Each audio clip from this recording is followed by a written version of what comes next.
નમસ્તે વિદ્યાર્થી મિત્રો, આજે આપણે ધોરણ 12 માં આંકડાશાસ્ત્રમાં ચેપ્ટર નંબર 1 એમાં આપણે 1 થી 5 ઉદાહરણ પહેલા જોયા. આજે આપણે ઉદાહરણ નંબર 6 જોશે. ચાલો પાઠ્યપુસ્તક ખોલો અને ઉદાહરણની રકમ જુઓ કે ઉદાહરણ નંબર 6 શું છે. ઉદાહરણ તો કે એક ફ્લોર મિલમાં 3 ધાન્ય, ઘઉં, બાજરી અને ચણાના લોટના વર્ષ 2011 થી 15 સુધીના વેચાણ અંગેની માહિતી નીચે મુજબ છે.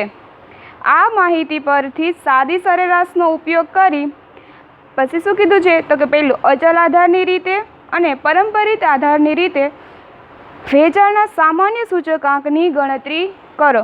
બરાબર. તો પહેલાં શું કીધું છે, આપણે કઈ રીતે બે રીતનો ઉપયોગ કરીને આપણે સૂચકાંક મેળવવાનો છે. પહેલાં અચલ આધારની રીતે. તો પહેલાં આપણે છે અચલ આધારની રીતે સૂચકાંક કેવી રીતે મેળવશે એ જોશે.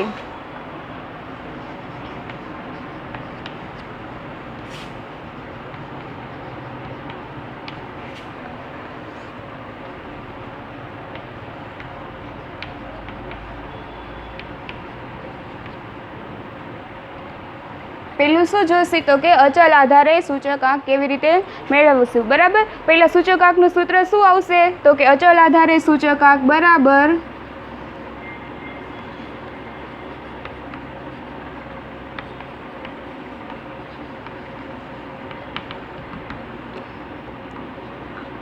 ચાલુ વર્ષની ચલ કિંમત છેદમાં શું આવશે તો કે આધાર વર્ષની ચલ કિંમત. બરાબર. તો હવે આ સૂત્ર છે આપણે એને શું લખી તો કે I બરાબર P1 છેદમાં P0 ગુણ્યા 100. તો હવે આપણે એક પછી એક વર્ષનું લેતા જશે અને સૂચકાંક મેળવતા જશે. બરાબર. તો રકમમાં શું કીધું છે કે 2011 આપણે આધાર વર્ષ લેવાનું છે. આધાર વર્ષ કયું છે તો કે 2011. કયું આવશે 2011. તો આપણે હવે પહેલાં ઘઉંનો લોટ છે એનો ભાવ કેટલો આપ્યો છે તો કે રકમમાં જુઓ 40 રૂપિયા. કેટલો આપ્યો છે 40 રૂપિયા. બરાબર. પછી 40 રૂપિયા આપ્યો છે પણ આપણે શું લેવાનું છે કે સૌ પ્રથમ પહેલું વર્ષ છે આધાર વર્ષ છે એનો સૂચકાંક કેટલો થઈ જશે તો કે 100 રૂપિયા. કેમ કે આગળનું વર્ષ આપ્યું નથી એટલે બાજરીમાં એનો સૂચકાંક કેટલો આવશે 100. ચણાના લોટમાં કેટલો આવશે સૂચકાંક 100 રૂપિયા. પછી હવે આપણે જોશું 2012 માં છે એમાં ઘઉંના લોટની કિંમત કેટલી છે તો કે 46 રૂપિયા. બરાબર. હવે આપણો આધાર વર્ષની કિંમત કેટલી છે તો કે 40 રૂપિયા. તો કે ગુણ્યા 100. સૌ પ્રથમ પહેલાં આપણે ઘઉંના લોટની બધી કિંમત જોઈ જાય. બરાબર. એમાં પછી 2013માં કેટલું છે તો કે 50 રૂપિયા. કિંમત કેટલી છે 50 રૂપિયા. બરાબર. આપણો આધાર વર્ષ કેટલું આવશે તો કે 40 રૂપિયા. કેટલું આવશે 40 રૂપિયા. ત્યાર પછીનામાં આપણે 2014માં કિંમત કેટલી છે તો કે 56 રૂપિયા. બરાબર. આધાર વર્ષ તો સરખું જ આવશે.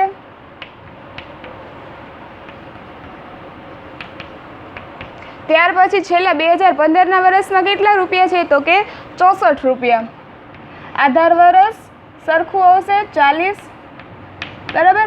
હવે આપણે એનો સાદું રૂપ મેળવી લઈએ તો શું થશે પહેલું કે 46 ભાગ્યા 40 ગુણ્યા 100 115. કેટલા આવશે 115. ત્યાર પછી 50 ભાગ્યા 40 ગુણ્યા 100 એટલે આવશે 125. બરાબર. ત્યાર પછી 56 ભાગ્યા 40 ગુણ્યા 100 એટલે કેટલા આવશે 140. ત્યાર પછી કેટલું આવશે તો કે 2015માં 64 ભાગ્યા 40 ગુણ્યા 100 160. બરાબર.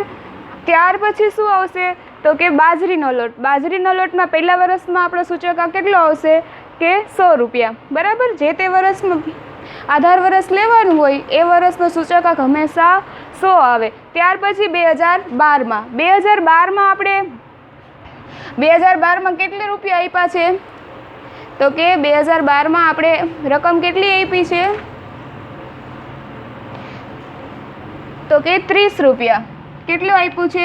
30 રૂપિયા. અને અહીંયા છે આધાર વર્ષની કિંમત છે એ 20 રૂપિયા આપી છે, બરાબર. તો આપણે કેટલા લેશી? P0 20 ગુણ્યા 100, બરાબર. ત્યાર પછી 2013ની કિંમત કેટલી આપી છે? તો કે 36 લાખ રૂપિયા, બરાબર. છેદમાં 20 લાખ રૂપિયા, કેમ કે આપણો આધાર વર્ષ છે એ સરખું રહેશે. ત્યાર પછી છે 2014માં. 2014માં કેટલી કિંમત આપી છે? તો કે 42 લાખ રૂપિયા, બરાબર. આધાર વર્ષ કેટલું આવશે? તો કે સેમ આવશે 2011 20. પછી ત્યાર પછી શું છે? તો કે 2015માં છે 54 રૂપિયા. આધાર વર્ષ સરખું જ આવશે. ચાલો હવે આપણે એનું સાદુરૂપ કરી તો કે 30 ભાગ્યા 20 ગુણ્યા 100 એટલે 150. ત્યાર પછી 36 ભાગ્યા 20 ગુણ્યા 100 એટલે 180. ત્યાર પછી 42 ભાગ્યા 100 42 ભાગ્યા 20 ગુણ્યા 100 એટલે આવશે 210. ત્યાર પછી 54 ભાગ્યા 20 ગુણ્યા 100 એટલે આવશે 270, બરાબર. ત્યાર પછી આપણે જોશી તો કે ચણાનો લોટ છે એમાં પણ આપણે આધાર વર્ષ તો સરખું જ લેવાનું છે 2011ને, બરાબર. તો આપણે 2011નો સૂચકાંક કેટલો આવશે? તો કે 100 રૂપિયા, બરાબર. ત્યાર પછીના વર્ષ 2010માં છે 2011માં કેટલા આપ્યા છે? તો કે 50 રૂપિયા આપ્યો છે આપણો, 50 રૂપિયા આપ્યો છે ને લોટ, બરાબર. ત્યાર પછી 2012માં કેટલા આપ્યા છે? તો કે 64, બરાબર. આધાર વર્ષ તો સરખું આવશે એટલે છેદમાં 50 ગુણ્યા 100. ત્યાર પછી 2013માં કેટલું આપ્યું છે? તો કે 80 ટન. કેટલું આપ્યું છે? 80 ટન. આધાર વર્ષ તો સરખું એટલે બધામાં આવશે 50 ગુણ્યા 100. ત્યાર પછી 2014માં કેટલું આપ્યું છે વેચાણ? તો કે વેચાણ આપ્યું છે, તો વેચાણ કેટલું આપ્યું છે? તો કે 96 લાખ. કેટલું આપ્યું છે વેચાણ? 96 લાખ ટન, બરાબર. છેદમાં 50 ગુણ્યા 100, કેમ કે આધાર વર્ષ છે એ બધામાં સરખું આવશે. ત્યાર પછી 2015માં વેચાણ કેટલા આપ્યું છે? તો કે 112 લાખ. છેદમાં 50, આધાર વર્ષ બધામાં સરખું આવશે. ચાલો કેલ્સીમાં બધા ટ્રાય ગણતરી કરો તો કે 64 ભાગ્યા 50 ગુણ્યા 100 128. પછી 80 ભાગ્યા 50 ગુણ્યા 100 એટલે 160, બરાબર. ત્યાર પછી 96 ભાગ્યા 50 ગુણ્યા 100 192. ત્યાર પછી કેટલા આવશે? તો કે 112 ભાગ્યા 50 ગુણ્યા 100 એટલે 224, બરાબર. ત્યાર પછી હવે શું કરવાનું? આગળ આપણે રકમમાં કીધું છે તો કે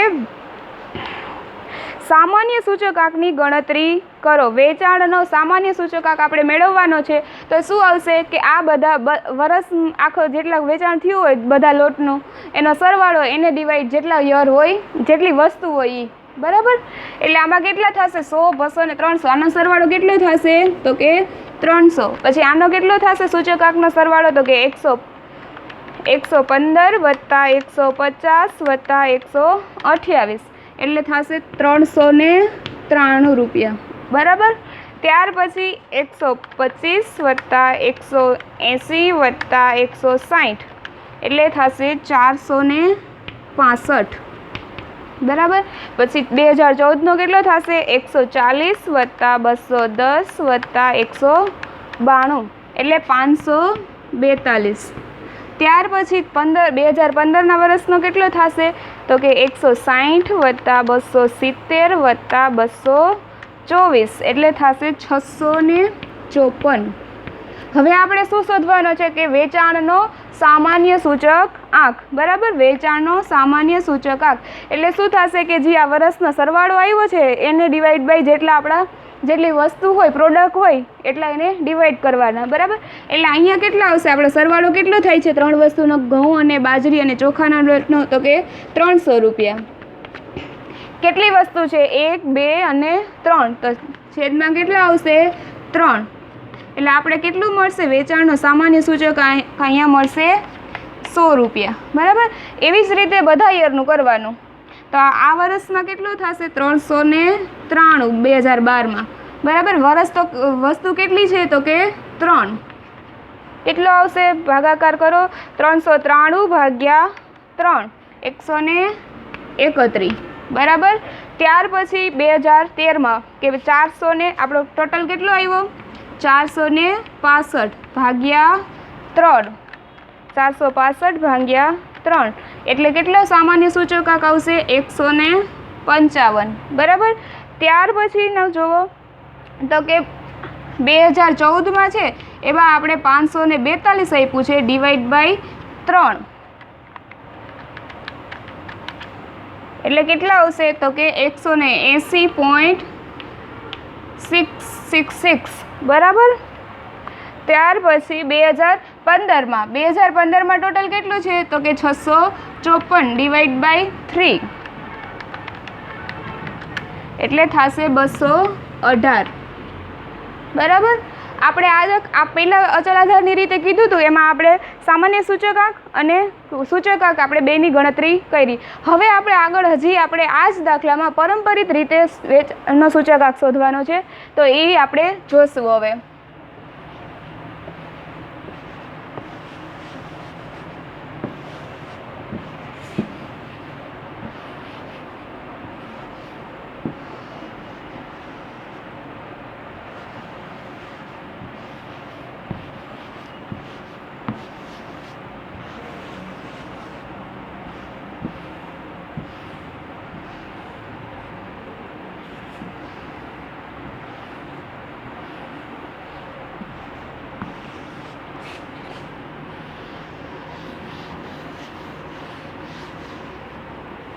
હવે શું જોવાનું છે આપણે, પરંપરિત આધારે સૂચકાંક.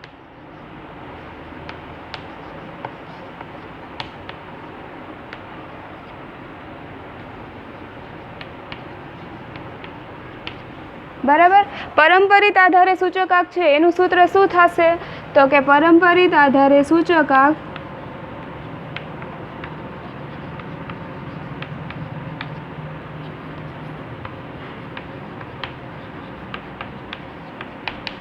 શું આવશે તો કે ચાલુ વર્ષની ચલ કિંમત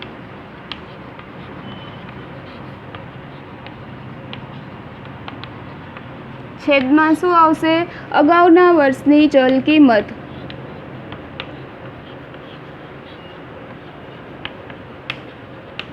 ગુણ્યા 100 એટલે શું થશે કે I બરાબર P1 છેદમાં P0 ગુણ્યા 100.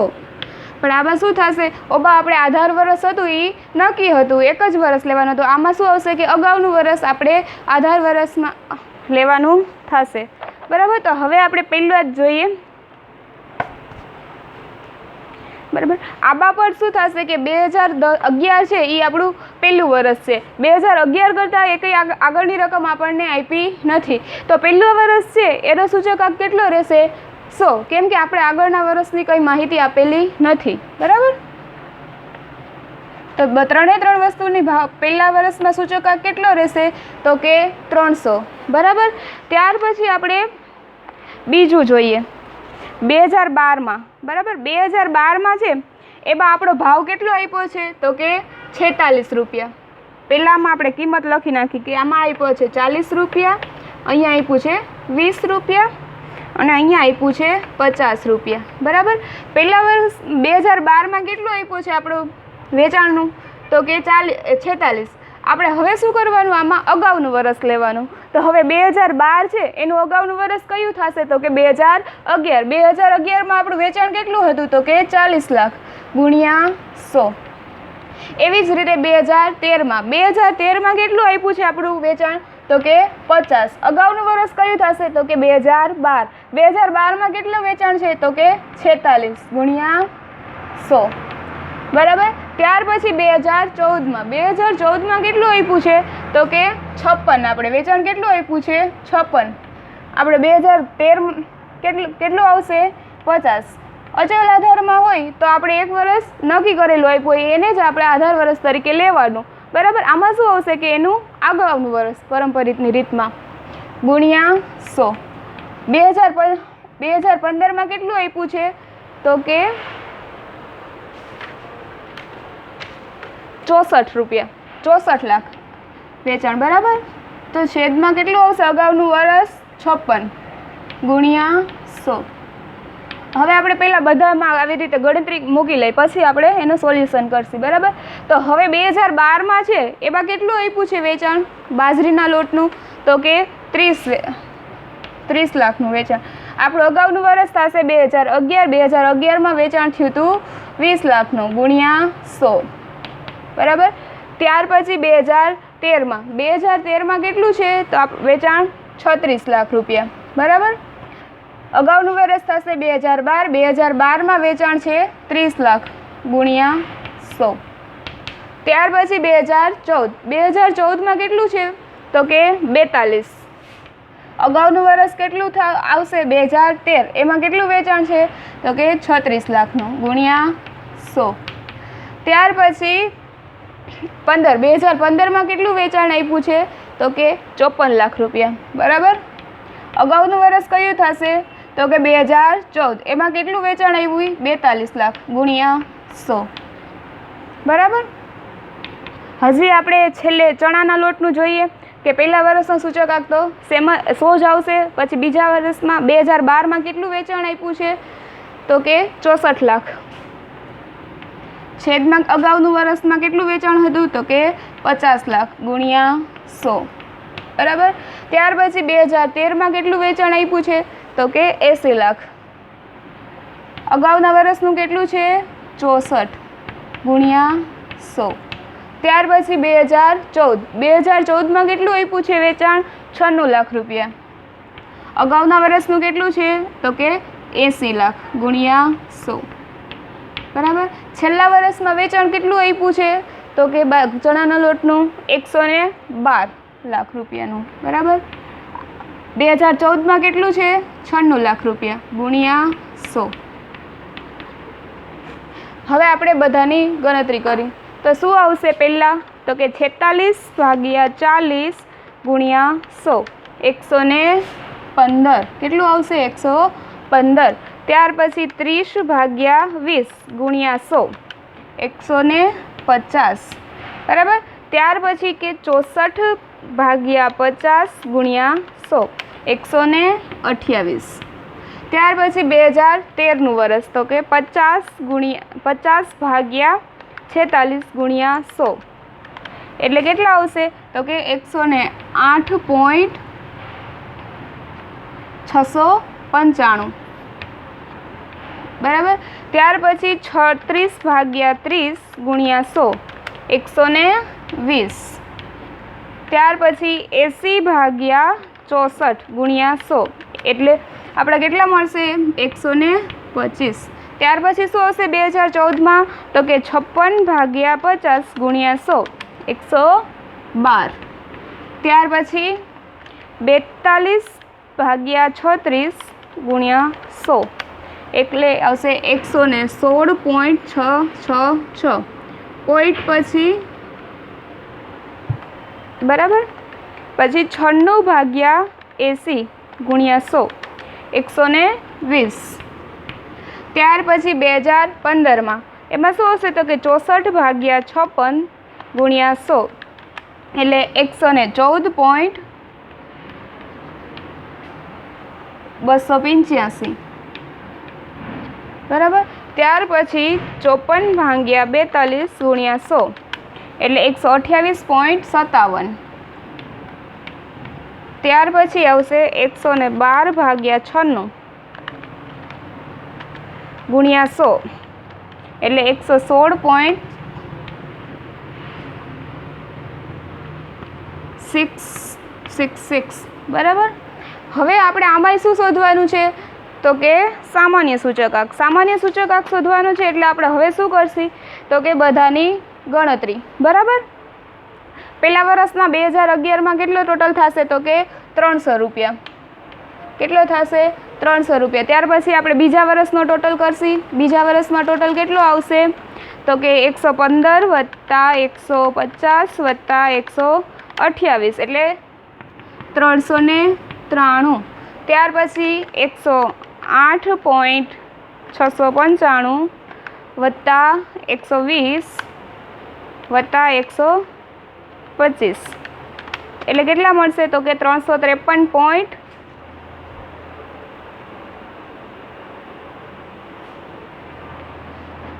353.70. કેમ કે આપણને કેટલા મળશે? 695 મળશે. આવી રીતે 695 છે 600. હવે આ બે પોઈન્ટ પછી ને બે રકમનો આંકડો, ત્રીજો આંકડો જ્યારે 5 કરતાં મોટો હોય ને ત્યારે આગળનો આંકડો એક વધારી દેવાનો. એટલે કેટલા લીધા આપણે? 70. બરાબર. ત્યાર પછી શું આવશે તો કે 112 વત્તા 116.66 પ્લસ 120 એટલે કેટલા આવશે તો કે 348.67. આમાં 666 છે એટલે એક આંકડો આગળ વધારી દીધો. બરાબર. 114.285 વત્તા 128.57 વત્તા 116. એટલે મળશે આપણે 359.52. બરાબર. હવે શું કરશે આપણે? સામાન્ય સૂચકાંક મેળવવાનો છે. સામાન્ય સૂચકાંક મેળવવા માટે શું કરશે તો કે આ બધા જેટલા આપણી વસ્તુ આપી છે એનો સરવાળો એને ભાગે વસ્તુની સંખ્યા. એટલે આપણે વસ્તુનો સરવાળો કેટલો થશે તો કે 300 રૂપિયા. વસ્તુ કેટલી આપી છે? 1, 2 ને 3 એટલે આનો સામાન્ય સૂચકાંક કેટલો આવશે? 100. બરાબર. ત્યાર પછી જુઓ તો કે 393. 2012માં કેટલું આપ્યું છે? 393 આ સરવાળો. હવે આપણે વસ્તુ તો 3 જ છે એટલે ડિવાઈડ બાય 3. બરાબર. એટલે કેટલા આવશે કે 393 ભાગ્યા 3 બરાબર 131.